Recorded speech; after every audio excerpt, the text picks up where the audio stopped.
the strength and conditioning coach for the Padres. And I hope I'm not too graphic. So we would be on the incline, benching, and we could not use the word can't. That was forbidden in our weight room. So, imagine you start shaking, and he had a pencil. You would take the pencil and put it right by your crotch. And you can't do that no more. Right. But the whole thing was, even in that amount of time, he was training us, find another way. Find something else. You need assistance, but the word can't will not be in your vocabulary. I bet you found it too, didn't you? What? What? I was practicing before I even got on this. I was like, Let me say this, man, and it's beautiful. I'm glad you brought up Lynnwood and Coach Rod is saying. I was just speaking to the University of Buffalo, where Rod and I just went to school. I just spoke to their seniors before their senior season. And I said to them, you guys, some of you may go into the league, but some of you guys don't even realize how many companies are looking for the qualities that you have. Yeah. The things that you possess can transfer into so many different companies that a lot of other regular students are not getting.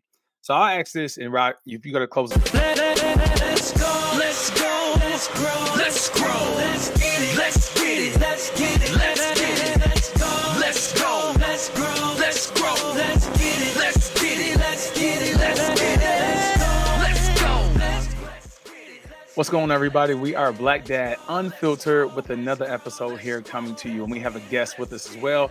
As always, I'm Carlos V. Spencer, and I'm here with my guy. It's your boy, Coach Rod. And again, we're always trying to change the narrative on Black fathers by having authentic conversations and hoping that people see fathers differently, engage Black dads differently, and that we speak for Black dads. Los, what we got on deck? And we got a guest today. As always, we like to share this platform, and we love to bring in men, Black men in particular, and fathers who can share their expertise. Rod and I love to have a conversation, and we love for you to be like a fly on the wall, just listening to that information, seeing where you might fit in, seeing where you might get some advice. But we like to bring in people who are subject matter experts in their own field so they can bring their expertise and bring in their experience, showing what fathers are doing, showing what Black fathers are doing. So we have somebody who's heavy in the space of fatherhood, faith, entrepreneurship, speaker, CEO, leader. But I'm going to give it to my guy, Coach Rod. So I'll give you an introduction and tell you more about this gentleman. Los, I'm excited. Today's special guest story lies at the crossroads of vision, grit, and fatherhood. Lynnwood Bibbens is the chairman and CEO of Reach TV, a groundbreaking network changing the way millions of travelers experience sports, culture, and entertainment. But beyond building a platform that's breaking barriers in media, Lynnwood is a dad who's passionate about his family and raising his son, as well as leading innovative teams and creating various entrepreneurial ventures.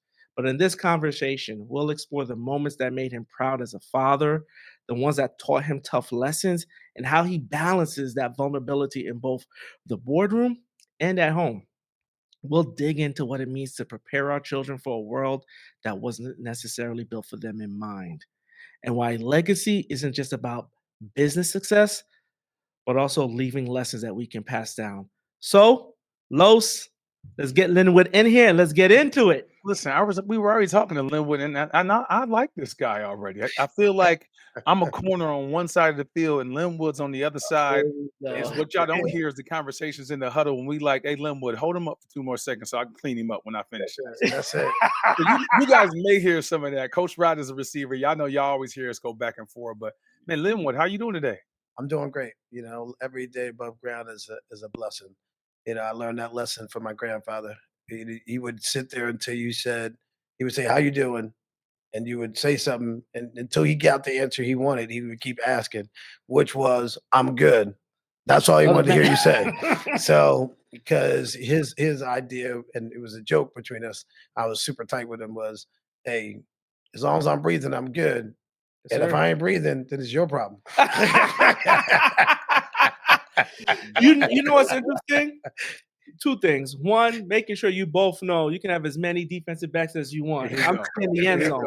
But number 2, tying it back to the show, there was a moment where I just looked at I have 3 children. Carlos has 5 kids.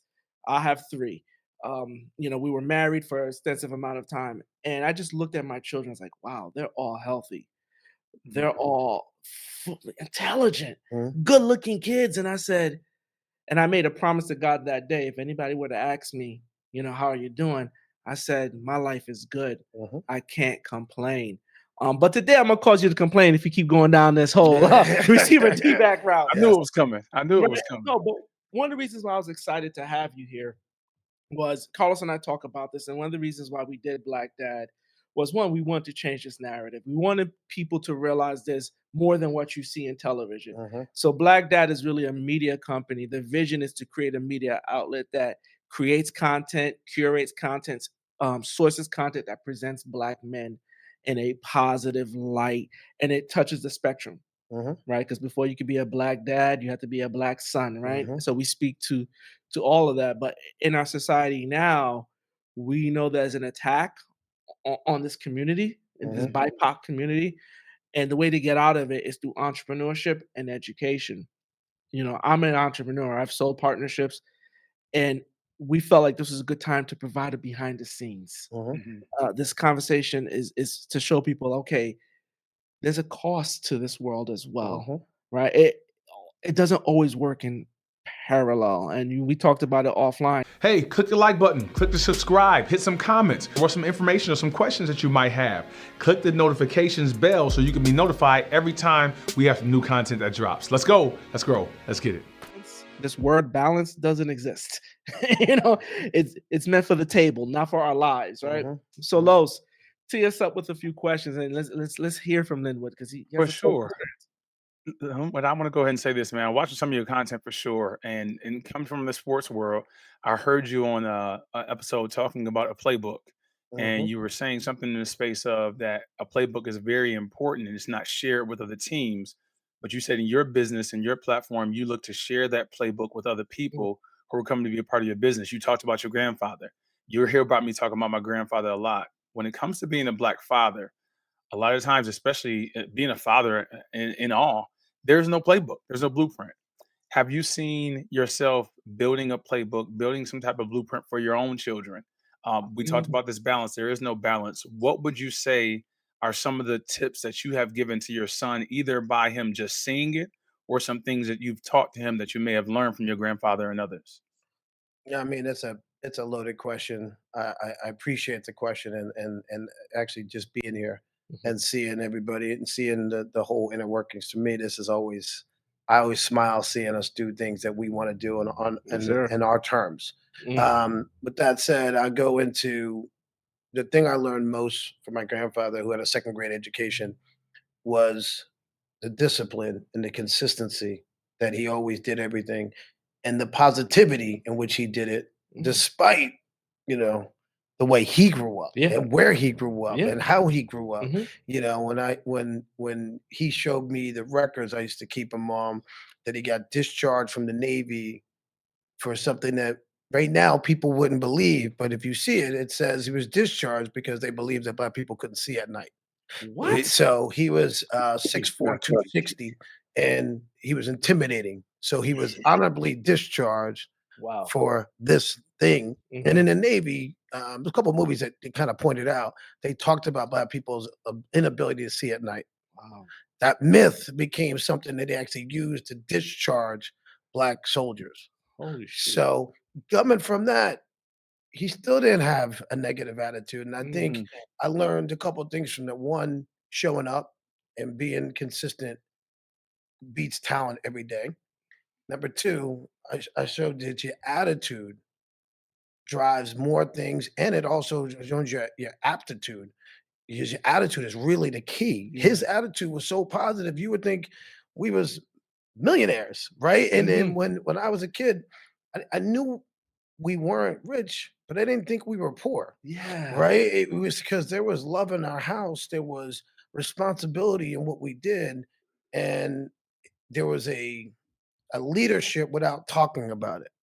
And I think I learned some of those things, that your actions talk what you do more Yeah. than anything. So when my son sees me up at 5 in the gym doing my thing, and or he sees me consistently showing up at work despite things, and I think the thing I'm most proud of when I showing Yeah. is when it's difficult and I still show up.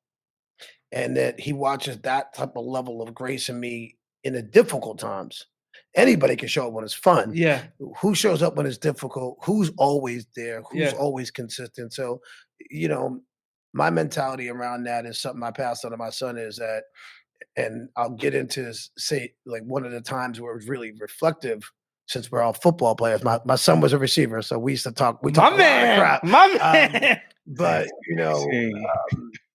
that discipline, that consistency, Mhm. and Mm. because you're a hard worker, when problems arise, you go back to that and say, put it in this context.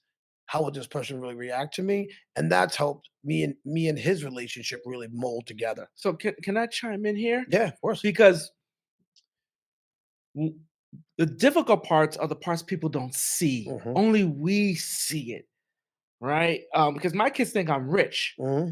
and from their lips to God's ear, right? Hmm. I'm just constantly grinding to leave a legacy. But how do you think your son recognizes when it's difficult to say this must be tough, or do you communicate that to him and then he can see your actions? And So some combination of both, right? yeah, Sometimes if you are going through something personal and then he understands and sees that, he watches your grace. I made it a point.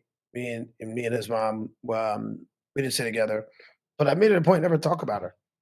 Right? Like mhm. that's his mother.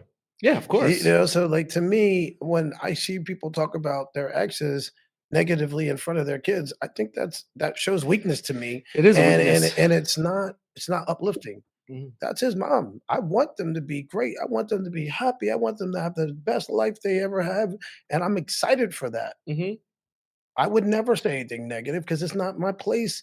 And if I had something negative to say, it's not something I'd be saying in front of him. mm. And I think more of us need to take that decorum because you're Yeah, affecting your kids. Then they won't talk to you about things. They won't bring things to you. And yeah, and that's the part that he's never had to worry about that with me yeah, ever. yeah, So let me say this, Linwood. If, I want to ask you this in the space of balance again. I know that there is none, and I know we've seen these popular things going around on social media that talks about a weak man, a strong man, and how pretty much is saying that when a son or somebody has a father who has a lot, it may make the child weaker, and then a mm, lot of times when the child grows up and they don't have much, it may make them stronger. How Yeah. do you find that balance? Because I challenge you. People have heard your bio, but I challenge them to look you up. You've built yourself up to be a successful person. And how are you balancing that with your son that's a to good point. make your son still hungry and go after things? Because I know you wanted to make his life somewhat easier. What's the balance in that? Yeah, but somewhat easier is okay. I'll make it simple for me. And it was how it guided me. I watch people baby their kids. I don't do that. My son had to go put the work in, do the things he wanted to do. If he wants to get them done, you got to do the work. Give Here's us a examples. here's if, for example, um, from going to do a paper route, from going to do chores around the house to, he was doing that work. I He hear made you. his bed. I think people don't realize making your bed every morning is it's a task. It was a goal. It was a task that's completed and you did it. First It's accomplishment of the day. every day. Mhm. When he wanted to do work, he did I know people? Yeah. Did I help him get some training? But you got to do the work. And the great thing about sports, this is why I like kids being in sports. Sports teaches you discipline, it teaches you consistency, and it teaches you, is there some politics in it? Yeah. But normally, if you're the best, you're gonna play. Right. And Yeah, and and and I know, and all play football. It's not always the most talented that wins. It's the one that really is yeah, committed and yeah, is on it. yeah. So when I talk about watching him grow, he made his own decisions. What I was always good at is asking him what he wanted. When he was 5 years old, we had a restaurant in Cherry Hill, sitting there. To me, it was my everyday. As soon as he was able to talk, we started talking, real conversations. I never did the other stuff. I always talked to him and taught him what I was talking about. So by the time he was 5, we would go to dinner and he would say, "I want sea bass with spinach." It's not that that was privilege. It was he was learning that he Yeah. chose what he wanted. Mhm. He was able to make decisions on what he wanted from his own life, and I kept doing that. I'll give you a second example. One time he got a it was like a B, and I said it was like third grade. I said, "Wow, that's pretty good. You got a B." I said, when I was in third grade, And then obviously this is some little, this is father stuff. Yeah. I said, I was in 3rd grade. I remember my teacher said, you got this grade, but if you really want an A, you could go do this. And then I said, so I challenged all my teachers from that point on. If I want an A, this is what I got to do. So I went to a parent teacher conference like 2 years later, and they're like, what is this thing you taught your son? Because every time he gets a grade, he asks for extra work and try to get an upgraded grade. Uh-huh. And those little things, right? And I think that I want to make my son's life easier than mine, yes. But I understand I'm raising a Black man. Yeah. And there is moments in your life that are gonna be uncomfortable. There's gonna be moments in life that people do things. What I keep teaching him, and I consistently say, it doesn't matter what anybody else thinks. It really doesn't. You can't react to every single thing somebody else does because you control you. The minute you let them control you, they win. Sometimes you want to, you can take this mug out. But in the same token, what's the consequences of that? They're pulling you away from your goal. Your goal is here. That's a distraction. Don't listen to that. And we talked about that. We practiced that. We had conversations about that. And it ultimately happened, and I'm pretty sure I'd be mad I said this, but I'm going to say it anyway. When he was in college, I have a lot of good friends that, played in the NFL. I'm partners with the NFL. So and he was going through college and he's, doing his recruiting. He got a scholarship and he switched coaches. Now, all of us played football. When you switch coaches, and he was complaining to me that half of his team wasn't disciplined and switch coaches, the coach comes in to set a standard. And the first thing he did was start taking all these things away, making sure you did this. My son was mad. Like, why do you got me? This guy's yelling at me. Dad, I'm going to transfer. And I said, no problem. Because I never you would let them think they could. No problem. I'll call Todd. I'll get you set up. Out of curiosity, what's the problem? He's making me do this. I'm like, I'm not going to pay for the cafeteria. What you worried about? You know what I mean? Like, he's making you go to the cafeteria. So what? I got to pay for that. What you mad about? That's my money. Nobody counting my money. What's up? Tell me what the real problem is. He's like, well, he's all on me. He's going after it. I go, let me ask you a question. Aren't you the one who told me that people were undisciplined, not working butt off, and then they were getting playing time? Yeah. I go, then if I'm the coach, and I've been with Hurley's, and I've been around the top coaches, they are tough. But guess what they did? They all love me because I worked my butt off. Do you work your butt off? He said, yes. I go, then what are we talking about? I said, you do what you want to do. I'm going to send you Todd's number. Reach out to him. 2 weeks later, he called me back. Dad, I'm captain. Going nowhere.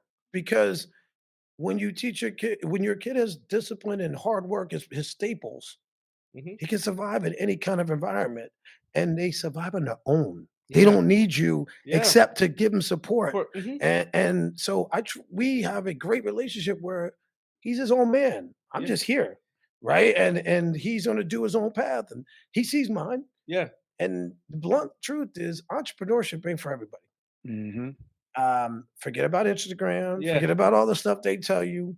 It ain't gonna happen. You ain't gonna take an LLC tomorrow and buy Coke in 2 weeks. All that craziness I've seen on the internet.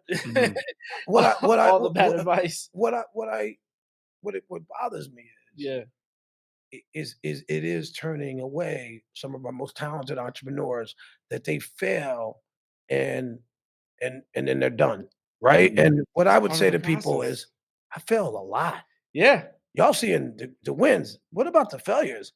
And I tell my team at work, this is how I live too. I fail all the time. But fell forward.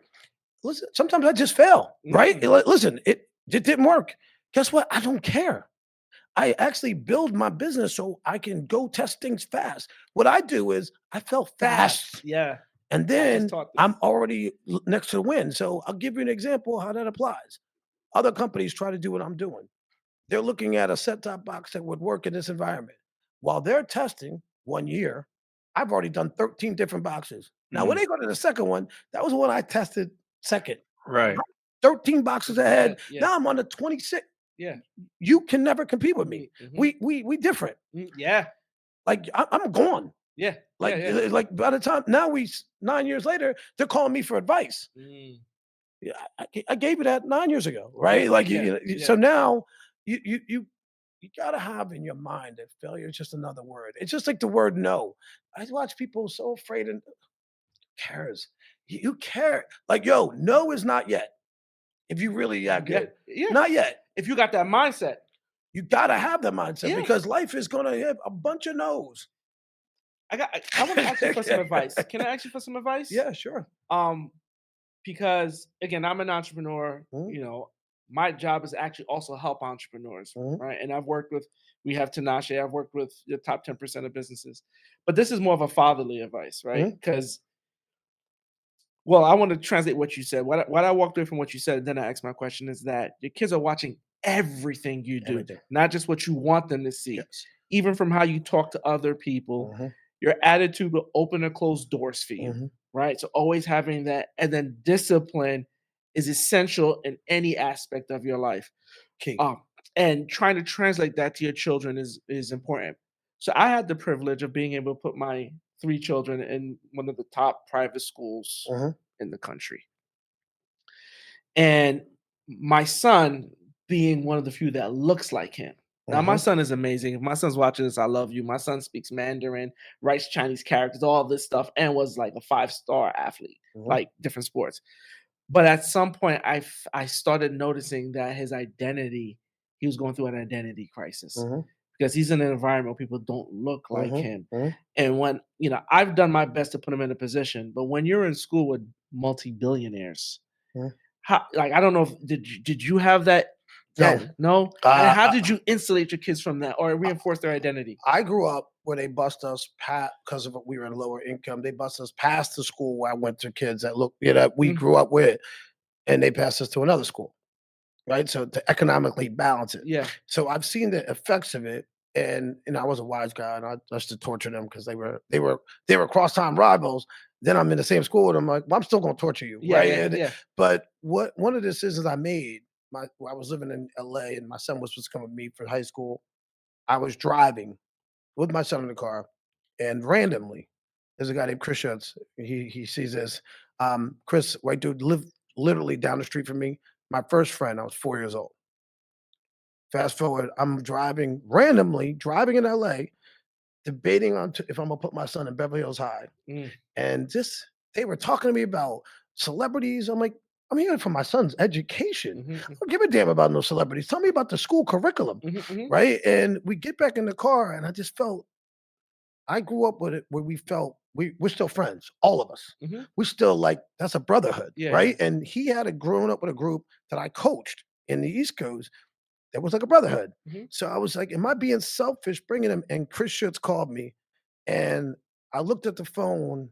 We finished the conversation. We were laughing like I hadn't seen him in 2 years. Yeah. But it picks right up. And I looked at my son. I said, I got some hard news for you.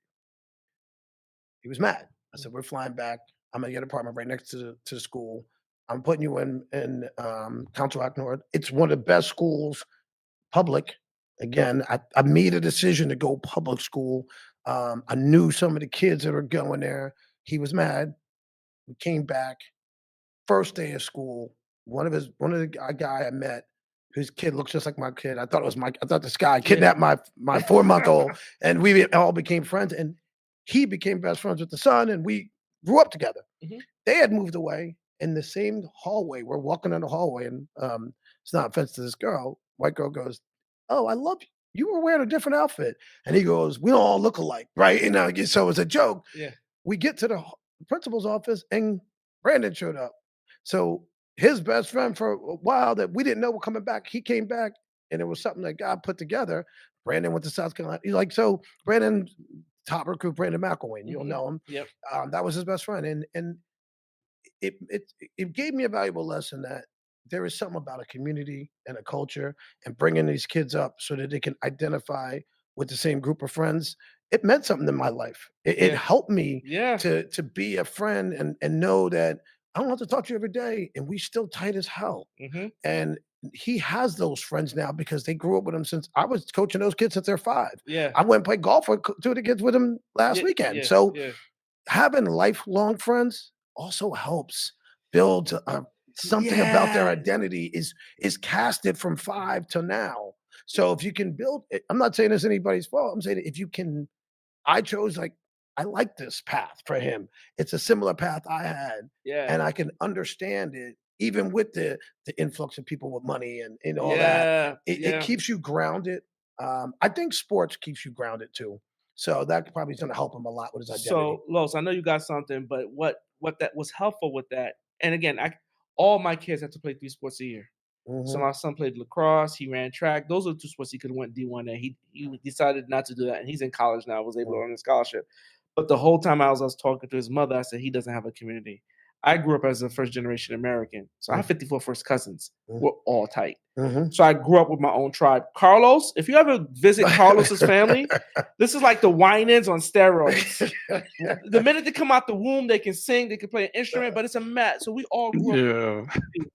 and that's probably if a father's watching and you Uh-huh. have to make that decision. I'm always gonna say community is probably gonna be a heavy variable in bringing your children up. When you got to make some of these tough calls of, do I go outside of my community and send them to this private school because it's gonna give them pathways, or do I, hey, maybe there's another, 'cause I'm an entrepreneur, maybe there's another solution Mhm. that they can still have their community. But Los, I know you have a few questions. Yeah, You want just I do want to ask this one. That was great. I love if you can even see behind the success of what you built, Linwood, that you were in California. You had the opportunity to say, I'm not going to take you to school here. I'm going to move you back over here and get an apartment closer to school.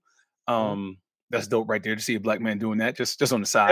that was kind of fucked out, right? Oh, yeah, I'm You, just you gonna get know, another if you, apartment. if you Like, paid Linwood, yeah, attention, if you pay attention, I'm gonna get an apartment over here. We're gonna put you in the school. yeah, no, But that I've heard parents who've built success, and I'm so glad we get to ask a black man this question. Mhm. I've heard parents who built success and say, I want to put you in this other space where it's a good school, but I'm also going to put you in a space where you're going to learn some type of grit. You reference something when it comes to sports. I've heard this said, whether it's true or not, we can talk about that. In sports, it's a level playing field. So whoever's the best just rises to the top. In business, there's not a level playing field. Mhm. And I've heard it said that if you made business the same way, it would happen same. Have you seen in the business world, have you seen that to be true, where it's not a level playing field? that's a great question, Los. It's not a level playing field. I mean, Mm, I don't need it to be. got you. Let me make it a simpler way, and I don't care if we go over time for a second, but I want to say something that I've been saying maybe just to us. I'm gonna say it right here, so I don't care who sees this. The reason somebody asked me this random question, what do you think of DEI? What do you think it is? Yo, the reason that they don't want it is because it was working. If you really want to understand, we are six of the people that got the money. Mhm. So we're Yeah, not even one, yeah, two, three, yeah, four, five. We are sixth. Yep. Okay. So it wasn't about the money. It was the fact that once we got the opportunity, because of our grit, because of what we've already been through, and because we are already know that we've been taught, every one of us, I don't even know y'all, and I can tell you, we've been taught we have to be twice as good to get half of what we want, right? That chip is on our shoulder and it's our competitive advantage. It's the blessing that it just keeps paying yes, because sir. the grind on that, Yes, you sir. don't ever stop, right? And I said this on my team meeting today. Me versus somebody else, there is no competition. And the reason is because I'm gonna work. I'm Mm, gonna do the grind. I'm gonna do what you don't do. I know what happens. 1% of people will take that extra step. I do it every damn day. mm, So when you have that level, I'm using the Kobe reference where I yeah. met right before he died, unfortunately.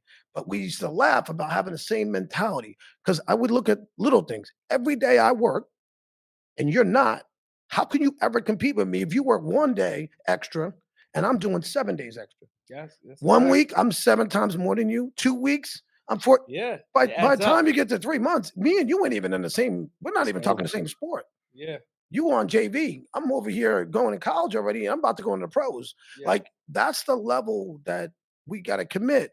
The second thing I will say that I want to be clear on: everybody doesn't have to be an entrepreneur to win.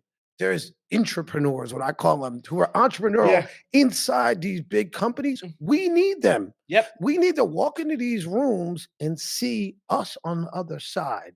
Yeah. And we need it in corporate. We need it in private equity.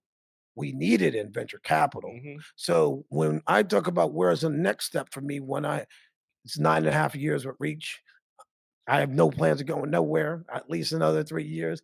But if somebody asks, what am I doing next? I'm gonna go sit in that room. I'm gonna be on the venture capital, private equity side. So when we come in looking for money, I could be on the other end Yeah. saying, this is give them the money.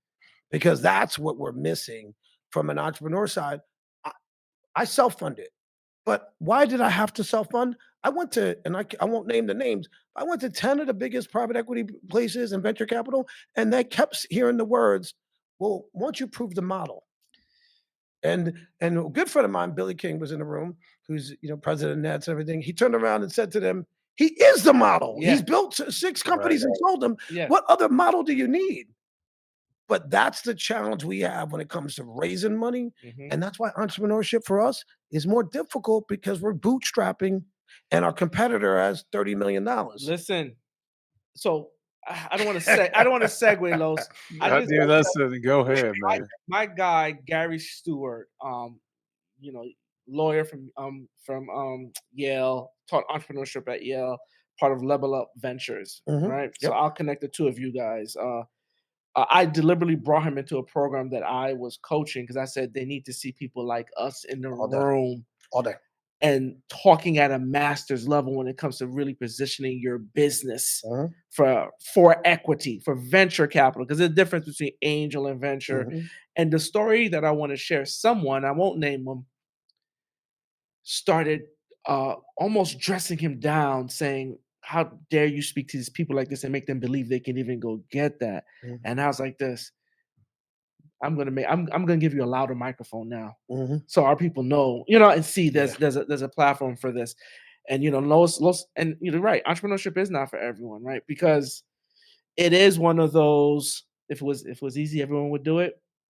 And going back to sports is why I think athletes are always successful. There's a thing in sports where we have delayed gratification and we have micro wins. What does that mean? Meaning that I'm going to do all this for the hope of a championship. But today, one more rep at this weight is my win. And I think that's the best thing for children, Los, because sports is their immediate feedback. Can I throw one thing to you? Go ahead, man. You're our guest. On a sports side, let me give you something that I want all athletes to understand. With the big 6 firms, all these big 6 accounting firms, and a lot of these firms, private equity firms, they're started looking and going, we are training these people, they're quitting, they're training these people, they're quitting, because they don't want to do the work. This is too much work. I'm not balanced. I don't have life balance. So they did a study. I have a copy of the study. The study was done by McKinsey. And what that study said is, if you really want the people that will do the work, regardless of hours, and they're the grinders, and they're the ones going to be here the longest, go hire athletes. So if you look at all these top schools, all these big 6 firms are sitting there recruiting who? Athletes. Listen. Why? Because athletes don't give a damn about time. We care about task. That's it. And so when you grab Say it an again, athlete, say them again. we don't care about time. We care about task. That's That's the discipline that's built into athletes. And that's why these big firms now have shifted their recruiting since 2018. They are grabbing athletes. Where's my son? Price Waterhouse. Oh, right? Okay. He's been there now 3 years on the deals team. That's what because that's you front work side. 80, 90, 100 hours. He don't care about that. He cares about task. And that's why they're winning with this hiring methodology. And they kept it between the big 6, right? Because they didn't want anybody else to go recruit in this circle. And they're everywhere. So it's just something about like athletes don't know their superpower. I'm keep trying to tell them there's a superpower in what you're doing. And that's great for corporate because you climb through that chain and we need them there. And so for our listeners, Los, because Los, I always say I work hard. I've had 3 knee surgeries in football, come back every time. I'm a 3-time academic All-American. Me and my son have the same name. So I'll take him to our stadium. I said, can you find your name on the wall? Right? But athletes not limited to college, right?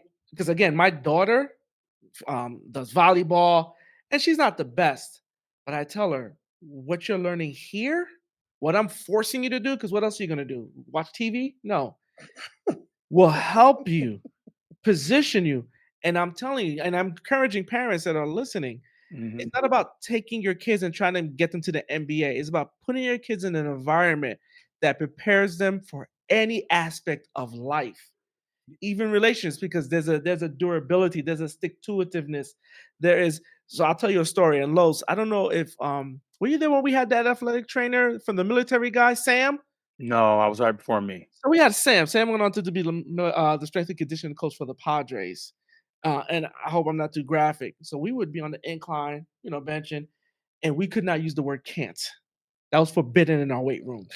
So, imagine you start shaking, and he had a pencil. You would take the pencil and put it right by your crotch.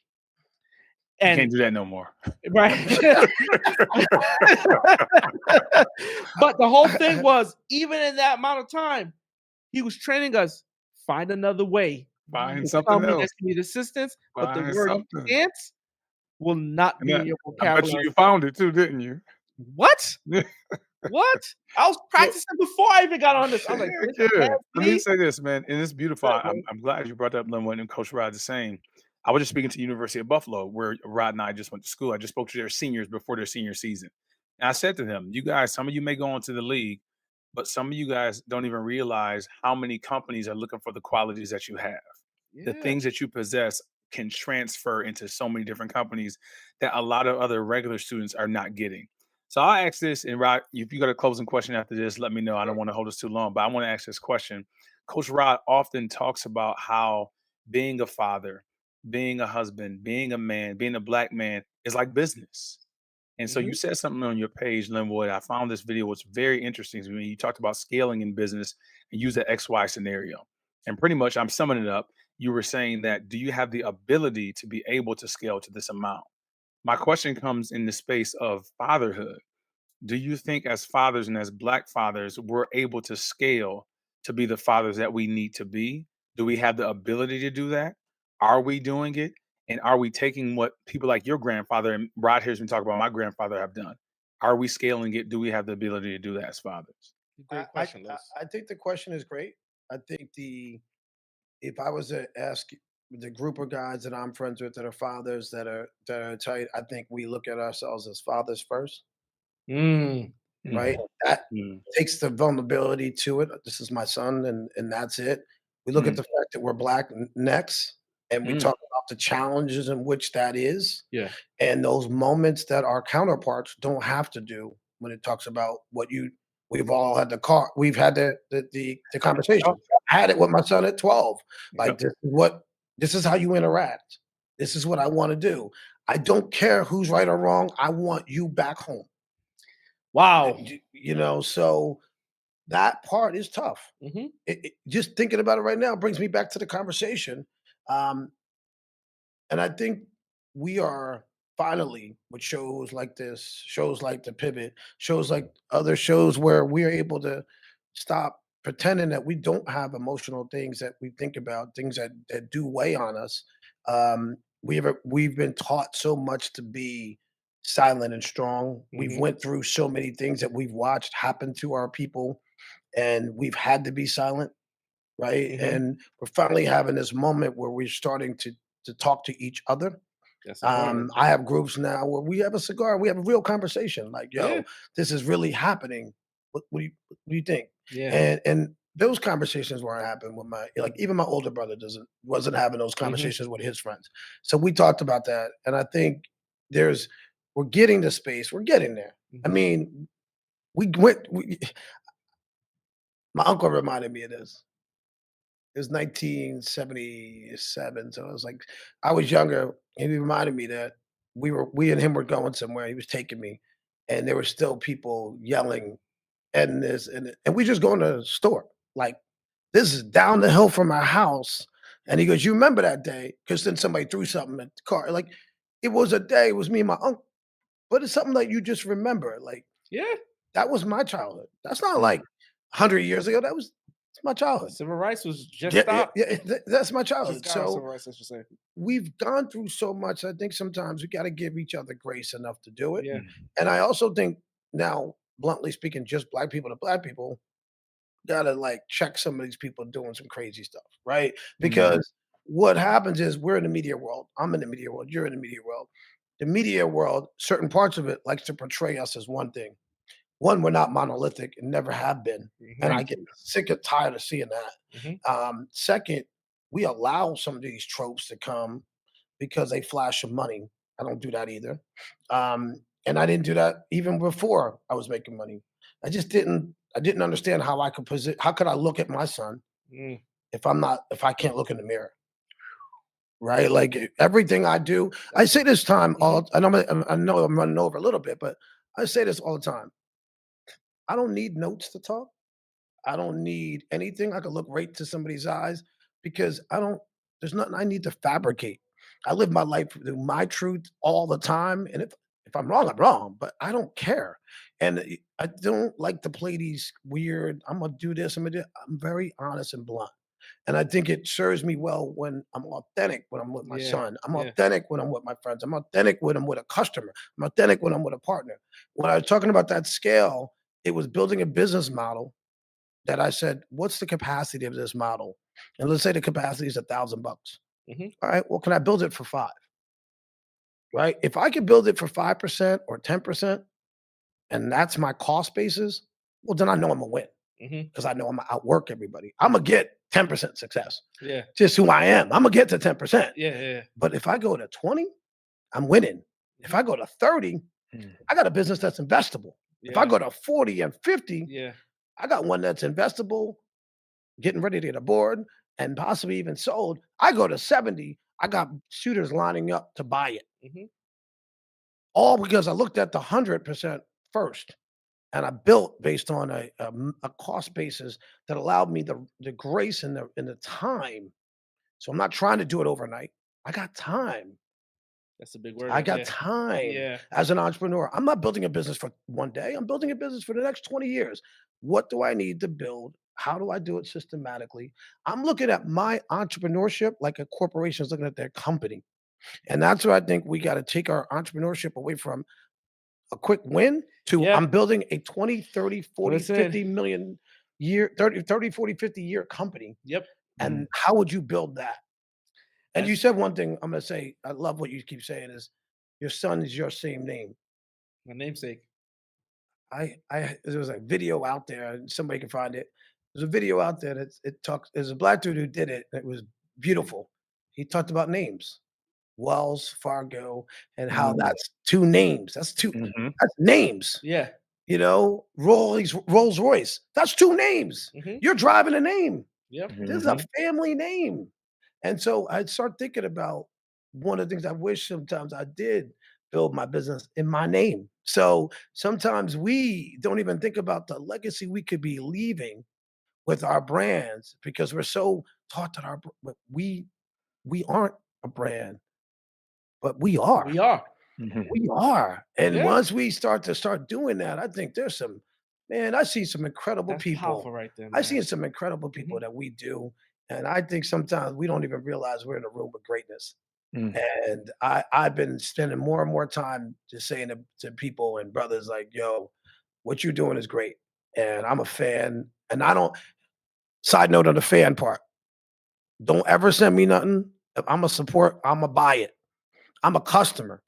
So there's a lot of black brands. Talk about that. Don't send me nothing. You don't need to. If I'm a fan, I'm gonna buy it. Eastside Golf, Earl, they know. What's your boy's name with the going after Nike? Smith. I have so much of the clothes. He's never sent me nothing. I buy it. I buy so much black. I got Italian one on the watch. I buy black brands all the time and just send them back feedback like, yo, packaging was great. Your price needs to go up. You're selling the watch too cheap because I'm wondering what's wrong with it. You don't hear that conversation a lot. We don't have enough gravitas in our own name. We're scared. Yo, you built a quality watch and I'm paying $10,000 over here. And you gave it to me for $500. Listen. Raise your price, dog. Right? So, like, I just want to say that if you want to support a black business, be a customer. That's that's what I do. That's a bar. That's a bar right there. I had that conversation. I forgot where. I did a couple of times. Like when Los used to do play productions, and I would just buy tickets. Like nothing. But I remember my barber. and dope dude. You know, one of these guys that was so good would be on, on the Breakfast Club cutting people up, and he would be like, I got you. I said, no. And I'll actually say to him, you gotta feed your kids and Correct. pay your bills.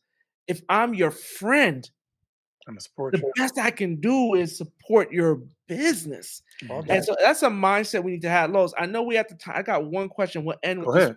question. And it was, and this was dope, by the way. This was really dope. We're in the room of greatness. He said something. Some people don't recognize that. I think we definitely recognize that. And black men gotta own that. That's why I said we're gonna continue these type of series so Yeah. people can be edified. How has being a father impacted a business decision you've made? And I'll give you some context. I have the luxury, again, I've worked with over 2,000 businesses that average about $1 million in revenue.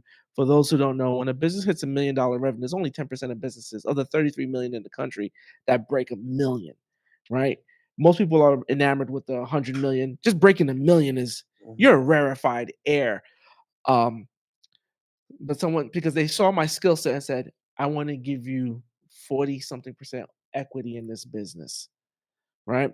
It was, I don't need to go too much in details. And at that moment, I had my young son and I was at a crossroads. And then I said, okay, give me an idea of what you want out of me. What are the results that you're expecting? The things that you do when you go into a high level. And I literally said, I can't do this. Not that I don't have the skill sets. It's just I'm deliberately taking a step back because I just want to see my son grow up for a little bit. Eventually, I helped that company go from 2 to 11 million, and then they went about their path. But I don't regret that. But that's a decision I made because at the heart of it was I really want to be a dad right now. Because so I don't know.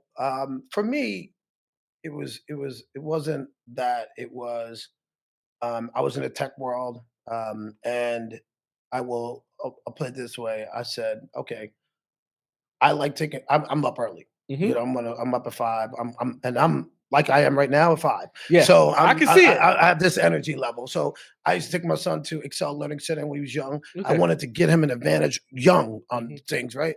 But then I realized there was internet. I had like a mini server at my house. So when he was in that all day, I would pick him up. And before there was such thing as working from home, I was working from home the second half of the day because I wanted him to see me Yeah. right there. So that was one. And then the other is something else. It's more uh, ingrained in me, which is I always want to make my son proud of saying, that's my dad. And my dad is doing this and my dad is doing that. And I wanted him to know that sometimes you take a risk and you bet on you. So he's seen me build a company, sell the company, start another one, to go through it, and he's been able to see that. And I'm blunt, like, yo, we just starting. We don't know what's gonna happen, but Yeah. I know where we going. This is where we going. And then he's seen me take multiple companies to that place. And I think I'm more proud of the fact that he's seen the grind, that journey, and he's Yeah. been able to be a witness to it and say, yo, and now I see why my dad does this. And he's seen me build teams and seen those people in those teams now own their own companies or work for corporations or, or bought my company and they bought it and now they're doing something else. I'm good at building people because I don't accept the last thing I'll say. There's good, there's excellent, and then there's a line about this high. It's extraordinary.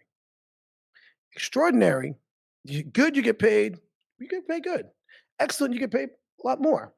Extraordinary is about 40 times more than excellent, and it's this much work more. It's this much work more, but the payout is extraordinary. And the reason is it's rarefied air. It's the 1% of the 1% who do that level of work that nobody else wants to do. They'd rather go in, yo, let me go have that happy hour. Whereas I'll spend 20 more minutes and finish what I was doing, and then I'll meet you for the second drink. The difference is I finished what I was doing, and Gotcha. every day I'm finishing. You having those 2 drinks, I'm on the second, but I'm ahead of you. Yeah. And you wonder why there's some people that are winning on that level. They're doing the extra work. Can't avoid it. Can't avoid that discipline. Los, Yo. we're out of time, Los. Yeah, man. I'll take- just say this to that point. I say that's the MVP of the All-Star game. That's how I always use it in the sports analogy. Everybody's on this level are stars, but then the all-star game is the all-stars. But then the person who's the MVP of the all-star game, that's the guy.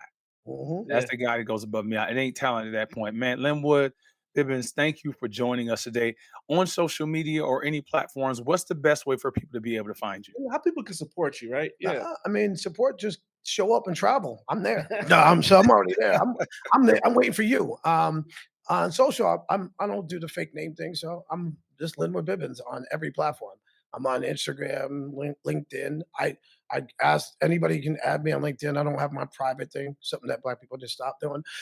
So anybody can add me. And also, if you want my advice on a business plan, or you want a copy of a blank business plan that you can fill out, email me. Just a little side note, less than 1.2% of people in all these rooms I talk in, 20,000 rooms, 10,000 people, 500 people, 1.2% of people email me, can I get a copy of the business plan? Of the 1.2%, less than 1% actually send it to me filled out.